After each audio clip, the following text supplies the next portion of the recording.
Throughout the semester, we have learned about the many people and events that have shaped American history. Today, we will be discussing the printing press.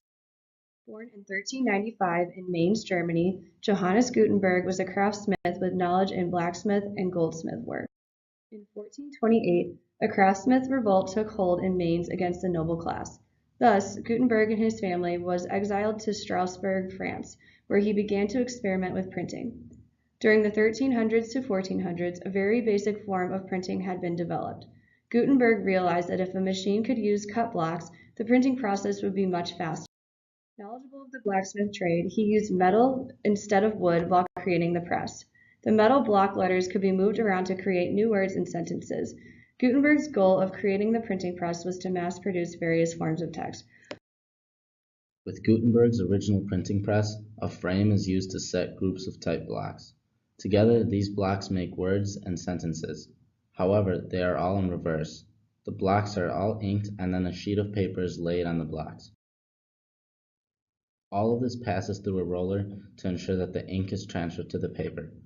Finally, when the paper is lifted, the reader can see the inked letters that now appear normally as a result of the reversed blocks. Before the invention of the printing press, most of the mass printing was done by hand. This profession was called scribes. These people lived and worked in monasteries and in special rooms called scriptoriums. The scribes worked in silence. During the Dark and Middle Ages, only a few people or places had the pleasure of owning books. Books could be found in monasteries, educational institutions, or for the extremely rich. Most books during this time were religious. If a typical family was lucky enough to own a book, it would have been the Bible. In 1452, Gutenberg started the Bible Project, which was an effort to print off 200 copies of the two-volume Bible that was written in Latin. 170 of the 200 copies were printed in rag cotton linen paper. The other 30 were printed in vellum, animal skin, or calf skin. Today, it is rumored that there are 49 copies remaining, only 21 of which are complete. A complete copy would sell for almost $35 million today. Almost 200 years later, the first printing press made its way to British North America. Removed from his position in the Church of England, Reverend Joseph Glover shipped his family, his possessions, and his printing press to the new colonies in 1638. Unfortunately, Reverend Glover did not survive the trip to the New World, thus making his wife Elizabeth the new owner.